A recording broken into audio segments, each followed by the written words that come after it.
Tá? Já volto. Pode continuar, Igor. Vou lá ver se eu imprimo os textos. Tá. Todo mundo chegou a ler os textos? Todo mundo baixou os textos? Algumas nem pessoas... todo mundo? Não, nem todo mundo. Tá. Bom, hoje a gente ia introduzir vocês à técnica da astrologia horária com um texto com as regras básicas, as regras fundamentais e alguns mapas de exemplo. Mas vamos ver se o Thales consegue umas cópias do texto agora para vocês. Então vamos fazer o seguinte, enquanto ele não vem com o texto, vocês têm alguma dúvida sobre as aulas anteriores? Ou qualquer dúvida? E quem tiver vai ter que chegar perto do microfone, porque senão não vou escutar nada.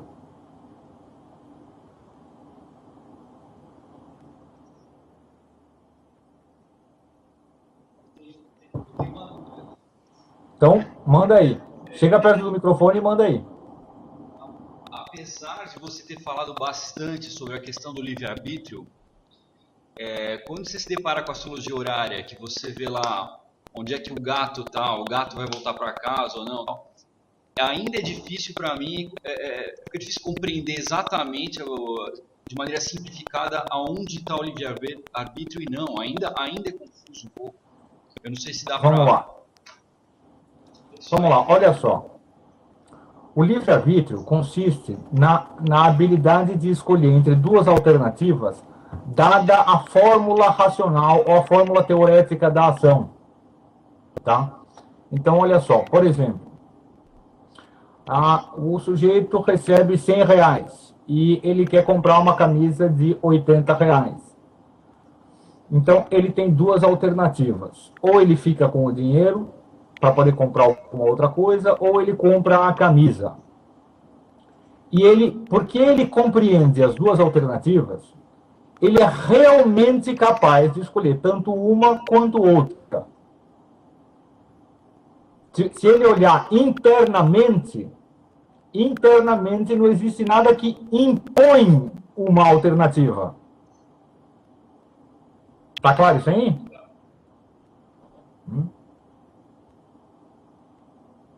Então, olha só, se não tem nada que impõe, como é que o sujeito decide? Ele joga na moeda? Quantas vezes por dia você tem a tendência a jogar uma moeda para ver se dá cara ou coroa e decidir?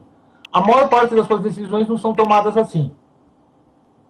A maior parte das suas decisões é tomada olhando o término final das alternativas de ação. Se eu comprar a camisa, eu vou sair com a camisa, vou impressionar aquela menina. Eu vou achar que eu sou um cara legal, porque eu estou usando uma camisa legal. Se eu não comprar a camisa, eu vou ter o dinheiro aqui para quando eu precisar. Você vai aí, então, imaginar, olha só, para você tomar a decisão, você não precisa compreender mais a situação, porque você já compreendeu ela. Você vai ter que imaginar a situação concreta. Você vai ter que sentir ela. Tá? E essa imaginação vai gerar um impulso numa direção ou na outra. Tá claro isso aí? Olha só, esse impulso, ele também não obriga a sua vontade. Mas na ausência de um obstáculo, a vontade concede naturalmente a um impulso. Esse é um princípio da natureza humana. Se tem um negócio, é legal, é gostoso, é útil, é conveniente, e você não tem nenhum princípio moral contra, você faz.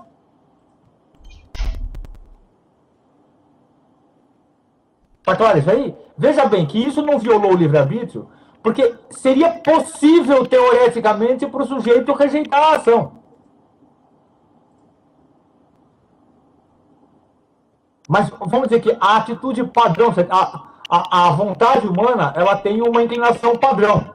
Vamos dizer, uma inclinação default. Na ausência de obstáculos, segue a sua inclinação.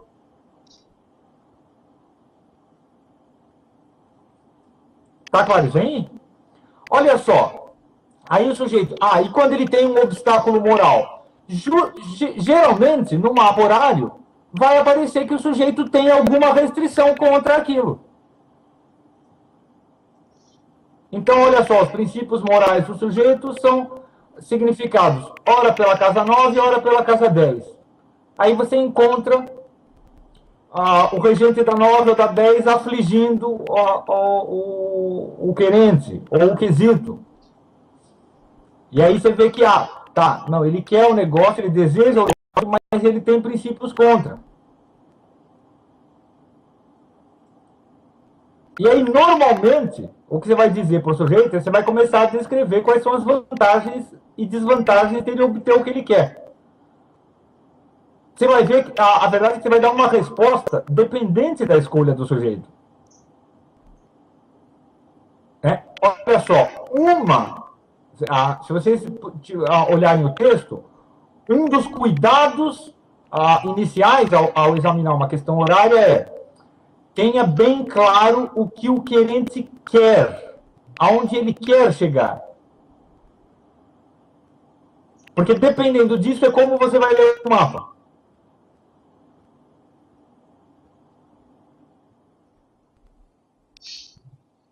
Tá claro isso aí?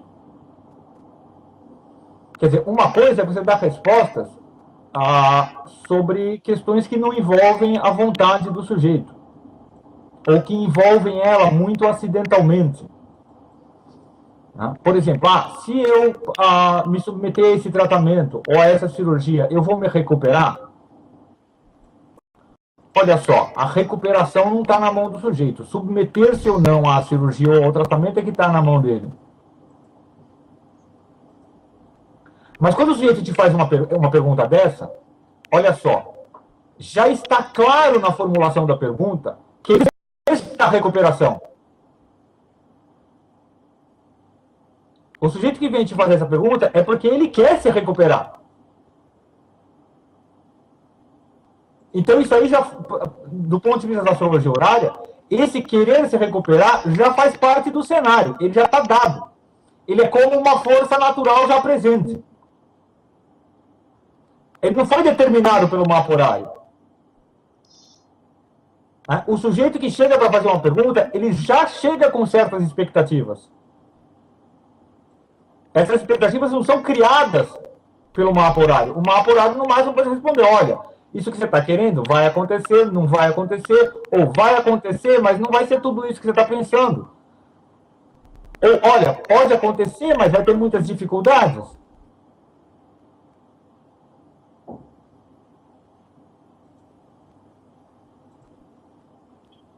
Mas a expectativa do sujeito, ela é prévia à pergunta. Isso quer dizer que a inclinação primária dele, a inclinação primária da vontade dele é prévia à pergunta.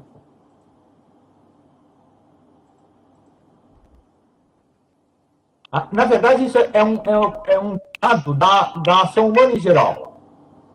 Então, olha só, para ter essa aula hoje, eu decidi vir dar aula e vocês decidiram vir assistir, não é isso? Olha só, a decisão de vocês virem assistir, para mim, é parte do cenário da aula, porque eu não tenho poder sobre essa decisão. Para vocês, a minha decisão de dar aula é parte do cenário da sua vida.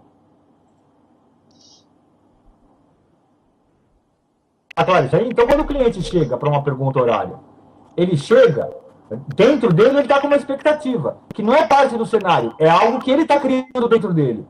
Mas para o astrólogo, ele chegou, a expectativa dele é parte do cenário da existência. Não é algo sobre o qual o astrólogo agiu. Ele vai ter alguma ação, evidentemente, dependendo do conselho que ele dá, sobre a decisão futura. Mas a decisão futura não foi tomada ainda.